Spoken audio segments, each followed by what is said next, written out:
Novel پڑھنے سے پہلے آئیے کتاب کے فرہنگ میں چلتے ہیں اور ان مشکل الفاظ کے معنی پر ایک نظر ڈالتے ہیں جو ہماری سمجھ بوجھ میں رکاوٹ پیدا کر سکتے ہیں۔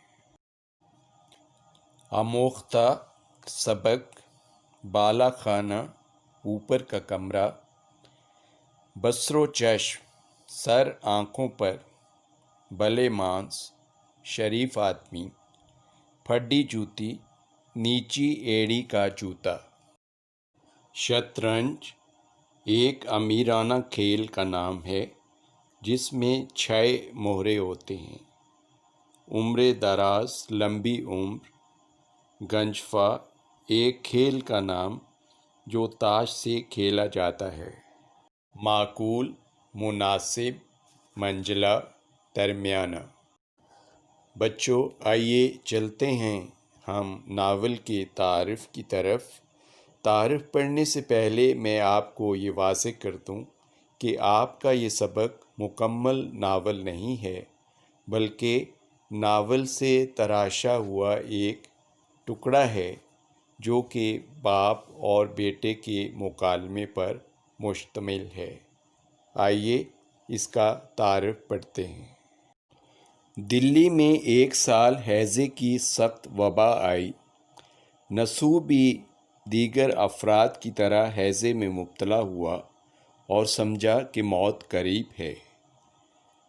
مایوسی کے عالم میں اسے عاقبت کی فکر ہوئی۔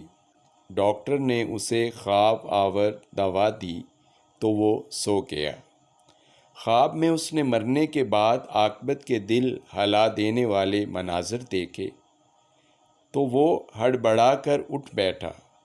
خواب سے بیدار ہو کر نسو کو اپنی اور اپنے خاندان کی بے مقصد زندگی پر افسوس ہوا۔ اس نے گزشتہ زندگی کی تلافی کا عہد کر کے اپنی بیوی فہمیدہ کو خاندان کی اصلاح کے لیے اپنا مددگار بنایا۔ اس سلسلے میں ایک روز اپنے بیٹے سلیم کو بالا خانے پر صبح کے وقت بیدارہ کے ذریعے بلا بھیجا۔ بیدارہ کا کردار یہاں پر گھر کی ملازمہ کا ہے۔ آج تو میاں بیوی میں یہ قول قرار ہوا۔ اگلے دن چھوٹا بیٹا سلیم ابھی سو کر نہیں اٹھا تھا کہ بیدارہ نے آ جگایا کہ صاحبزادے اٹھیے، بالا خانے پر میاں بلاتے ہیں۔ سلیم کی عمر اس وقت کچھ کم 10 برس کی تھی۔ سلیم نے جو طلب کی خبر سنی، گھبرا کر اٹھ کھڑا ہوا اور جلدی سے ہاتھ منہ دھو ماں سے آ کر پوچھنے لگا، اماں جان، تم کو معلوم ہے ابا جان نے کیوں بلایا ہے؟ ماں، مجھ کو کچھ خبر نہیں۔ کچھ خفا تو نہیں ہے؟ ماں، ابھی تو کوٹھے پر سے نہیں اترے۔ بیدارہ، تجھ کو کچھ معلوم ہے؟ بیدارہ، میاں، میں اوپر لوٹا لینے گئی تھی۔ میاں اکیلے بیٹھے ہوئے کتاب پڑھ رہے تھے۔ میں آنے لگی تو میاں نے آپ کا نام لیا اور کہا کہ ان کو بھیج دیجیو۔ صورت سے کچھ غصہ تو نہیں معلوم ہوتا تھا؟ نہیں تو اماں جان، ذرا تم بھی میرے ساتھ چلو۔ ماں، میری گود میں لڑکی سوتی ہے، تم اتنا ڈرتے کیوں ہو؟ جاتے کیوں نہیں؟ کچھ پوچھیں گے؟ ماں، جو کچھ بھی پوچھیں گے تم اس کا معقول طور پر جواب دینا۔ غرض سلیم ڈرتا ڈرتا اوپر گیا اور سلام کر کے الگ جا کھڑا ہوا۔ باپ نے پیار سے بلا کر پاس بٹھا لیا اور پوچھا، کیوں صاحب، آج مدرسے نہیں گئے؟ جی، بس جاتا ہوں، ابھی کوئی گھنٹے بھر کی دیر اور ہے۔ تم اپنے بھائی جان کے ساتھ مدرسے جاتے ہو یا الگ؟ کبھی کبھار بھائی جان کے ساتھ چلا جاتا ہوں، ورنہ اکیلا جاتا ہوں۔ کیوں؟ اگلے مہینے امتحان ہونے والا ہے، چھوٹے بھائی جان اسی کے واسطے تیاری کر رہے ہیں۔ صبح سویرے اٹھ کر کسی ہم جماعت کے یہاں چلے جاتے ہیں، وہاں ان کو دیر ہو جاتی ہے تو پھر گھر بھی نہیں آتے۔ میں جاتا ہوں تو ان کو مدرسے میں پاتا ہوں۔ کیا اپنے گھر میں جگہ نہیں ہے کہ دوسروں کے یہاں جاتے ہیں؟ جگہ تو ہے، مگر وہ کہتے تھے کہ یہاں بڑے بھائی جان کے پاس ہر وقت گنجفہ اور شطرنج ہوا کرتا ہے، اطمینان کے ساتھ پڑھنا نہیں ہو سکتا۔ تم بھی شطرنج کھیلنی جانتے ہو؟ مہرے پہچانتا ہوں، چالیں جانتا ہوں، مگر کبھی خود کھیلنے کا اتفاق نہیں ہوا۔ مگر زیادہ دنوں تک دیکھتے دیکھتے یقین ہے کہ تم بھی کھیلنے لگو گے۔ شاید مجھ کو عمر پر بھی شطرنج کھیلنی نہ آئے گی۔ کیوں؟ کیا ایسی مشکل ہے؟ مشکل ہو یا نہ ہو، میرا جی ہی نہیں لگتا۔ سبب؟ میں پسند نہیں کرتا۔ چونکہ مشکل ہے، اکثر مبتدی گھبرایا کرتے ہیں۔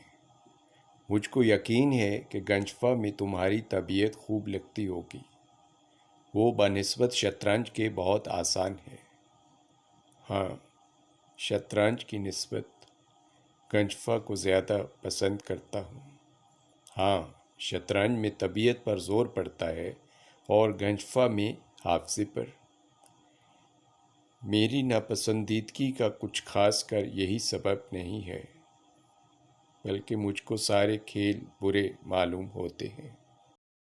تمہاری اس بات سے مجھ کو تعجب ہوتا ہے، اور میں تم سے تمہاری ناپسندیدگی کا اصلی سبب سننا چاہتا ہوں، کیونکہ شاید اب سے 5 یا 6 مہینے پہلے جن دنوں میں باہر کے مکان میں بیٹھا کرتا تھا، میں نے خود تم کو ہر طرح کے کھیلوں میں نہایت شوق کے ساتھ شریک ہوتے دیکھا تھا۔ آپ درست فرماتے ہیں، میں ہمیشہ کھیل کے پیچھے دیوانہ بنا رہتا تھا، مگر اب تو مجھ کو ایک دلی نفرت ہو گئی ہے۔ آخر اس کا کوئی سبب خاص ہوگا۔ آپ نے اکثر 4 لڑکوں کو کتابیں بغل میں دابے گلی میں آتے جاتے دیکھا ہوگا۔ وہی جو گورے گورے 4 لڑکے ایک ساتھ رہتے ہیں، پھڈی جوتیاں پہنے، منڈے ہوئے سر، اونچے پجامے، نیچی چولیاں۔ ہاں جناب، وہی 4 لڑکے۔ پھر بھلا آپ نے کبھی ان کو کسی قسم کی شرارت کرتے بھی دیکھا ہے؟ کبھی نہیں جناب۔ کچھ عجب عادت ان لڑکوں کی ہے، راہ چلتے ہیں تو گردن نیچی کیے ہوئے، اپنے سے بڑا مل جائے، جان پہچان ہو یا نہ ہو، ان کو سلام کر لینا ضرور۔ کئی برسے اس محلے میں رہتے ہیں، مگر کانوں کان خبر نہیں۔ محلے میں کوڑیوں لڑکے بھرے پڑے ہیں، لیکن ان کو کسی سے کچھ واسطہ نہیں۔ آپس میں اوپر تلے کے چاروں بھائی ہیں، نہ کبھی لڑتے، نہ کبھی جھگڑتے، نہ گالی بکتے، نہ قسم کھاتے، نہ جھوٹ بولتے، نہ کسی کو چھیڑتے، نہ کسی پر آوازہ کستے۔ ہمارے ہی مدرسے میں پڑھتے ہیں، وہاں بھی ان کا یہی حال ہے۔ کبھی کسی نے ان کی جھوٹی شکایت بھی تو نہیں کی۔ 1:30 بجے 1 گھنٹے کی چھٹی ہوا کرتی ہے، لڑکے کھیل کود میں لگ جاتے ہیں۔ یہ چاروں بھائی ایک پاس کی مسجد میں نماز پڑھنے چلے جاتے ہیں۔ بھلا پھر منجلا لڑکا میرا ہم جماعت ہے۔ ایک دن میرا آموختہ یاد نہ تھا، مولوی صاحب نہایت ناخوش ہوئے اور اس کی طرف اشارہ کر کے مجھ سے فرمایا کہ کم بخت، گھر سے گھر ملا ہے، اسی کے پاس جا کر یاد کر لیا کر۔ میں نے جو پوچھا، کیوں صاحب؟ یاد کروایا کرو گے؟ تو کہا باسر و چشم۔ غرض میں اگلے دن ان کے گھر گیا، آواز دی، انہوں نے مجھ کو اندر بلا لیا۔ دیکھا کہ ایک بہت بوڑھی سی عورت تخت پر جائے نماز بچھائے قبلہ رو بیٹھی ہوئی کچھ پڑھ رہی ہیں۔ وہ ان لڑکوں کی نانی ہیں، لوگ ان کو حضرت بھی کہتے ہیں۔ میں سیدھا سامنے دلان میں اپنے ہم جماعت کے پاس جا بیٹھا۔ جب حضرت بھی اپنے پڑھنے سے فارغ ہوئیں تو انہوں نے مجھ سے کہا کہ بیٹا، گو تم نے مجھ کو سلام نہیں کیا، لیکن ضرور ہے کہ میں تم کو دعا دوں۔ جیتے رہو، عمر دراز، خدا نیک ہدایت دے۔ ان کا یہ کہنا تھا کہ میں غیرت کے مارے زمین میں کٹ گیا، اور فوراً میں نے اٹھ کر نہایت ادب کے ساتھ سلام کیا۔ تب حضرت بی نے فرمایا، بیٹا برا مت ماننا، یہ بڑے مانسوں کا دستور ہے کہ اپنے سے جو بڑا ہوتا ہے اس کو سلام کر لیا کرتے ہیں، اور میں تم کو نہ ٹوکتی، لیکن چونکہ تم میرے بچوں کے ساتھ اٹھتے بیٹھتے ہو، اس سبب سے مجھ کو جتا دینا ضرور تھا۔ اس کے بعد حضرت بی نے مجھ کو مٹھائی دی اور بڑا اصرار کر کے کھلائی۔ مدتوں میں ان کے گھر جاتا رہا۔ حضرت بی بھی مجھ کو اپنے نواسوں کی طرح چاہنے اور پیار کرنے لگی، اور مجھ کو ہمیشہ نصیحت کیا کرتی تھی۔ تبھی سے میرا دل تمام کھیل کی باتوں سے کھٹا ہو گیا۔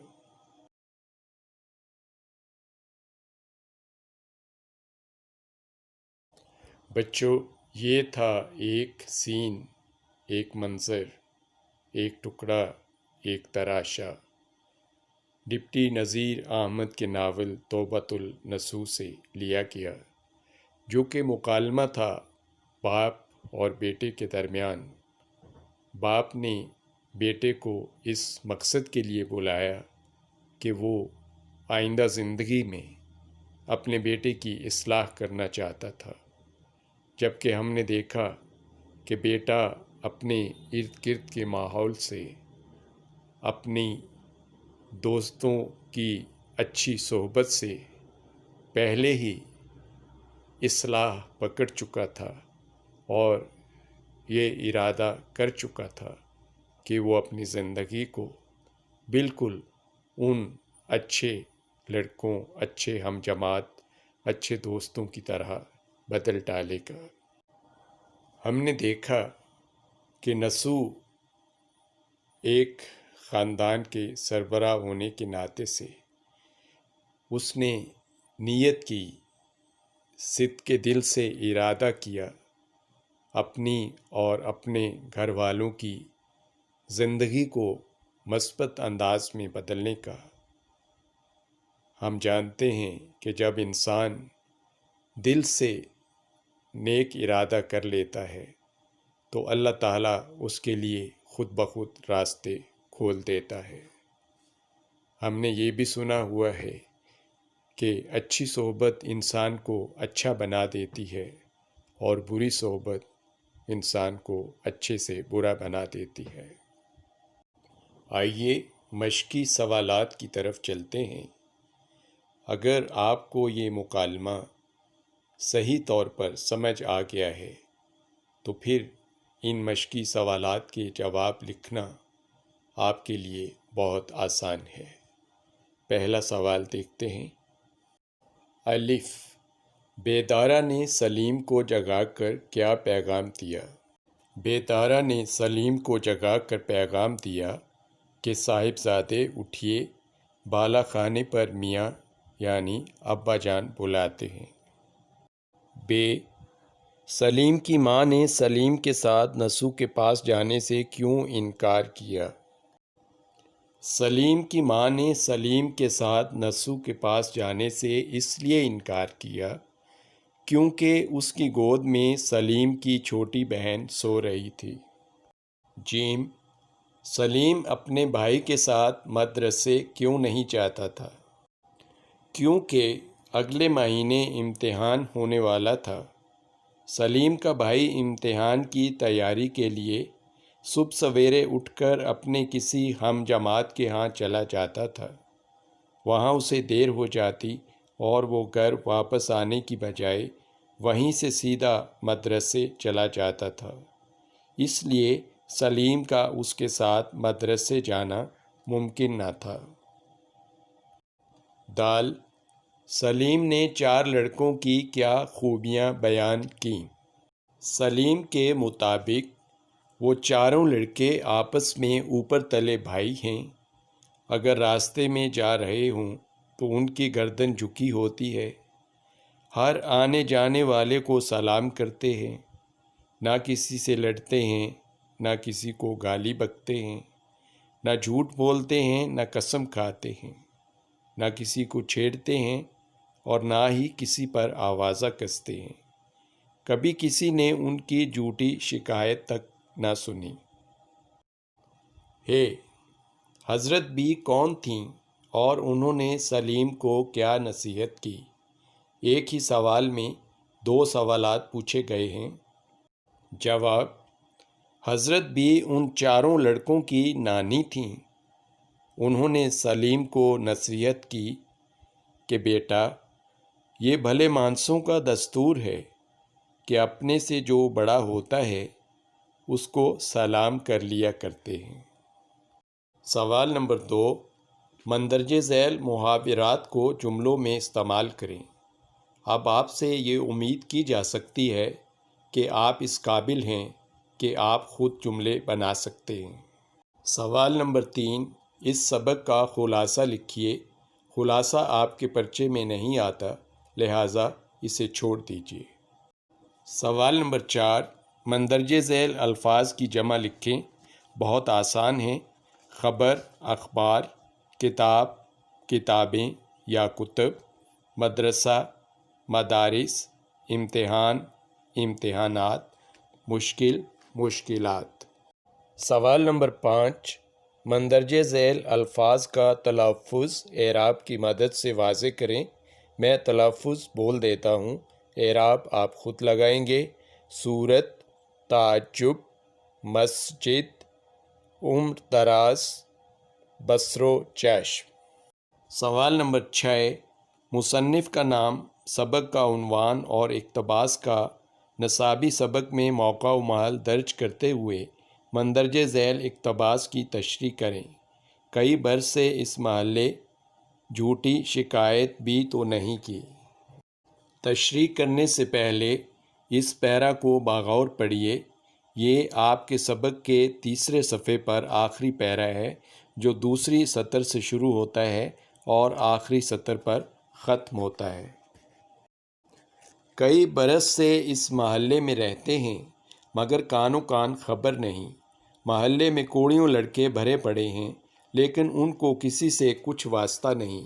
آپس میں اوپر تلے کے چاروں بھائی ہیں، نہ کبھی لڑتے، نہ کبھی جھگڑتے، نہ گالی بکتے، نہ قسم کھاتے، نہ جھوٹ بولتے، نہ کسی کو چھیڑتے، نہ کسی پر آوازہ کستے۔ ہمارے ہی مدرسے میں پڑھتے ہیں، وہاں بھی ان کا یہی حال ہے۔ کبھی کسی نے ان کی جھوٹی شکایت بھی تو نہیں کی۔ آئیے دیکھتے ہیں کہ آپ نے اس اقتباس کی پرچے میں تشریح کیسے لکھنی ہے۔ مصنف کا نام ڈپٹی نذیر احمد دہلوی۔ سبق کا عنوان نسو اور سلیم کی گفتگو۔ سیاق و سباق: اس اقتباس سے پہلے باپ بیٹے سے کھیل میں دلچسپی نہ لینے کی وجہ دریافت کرنا چاہتا ہے، جبکہ بیٹا باپ کو ان 4 لڑکوں کی خوبیاں بیان کرتا ہے جن کی عادات و خصائل سے متاثر ہو کر اسے کھیل سے ایک دلی نفرت ہو گئی تھی۔ اسی موضوع پر دونوں میں مکالمہ جاری ہے۔ تشریح: درج ذیل اقتباس اسی مکالمے کی ایک کڑی ہے۔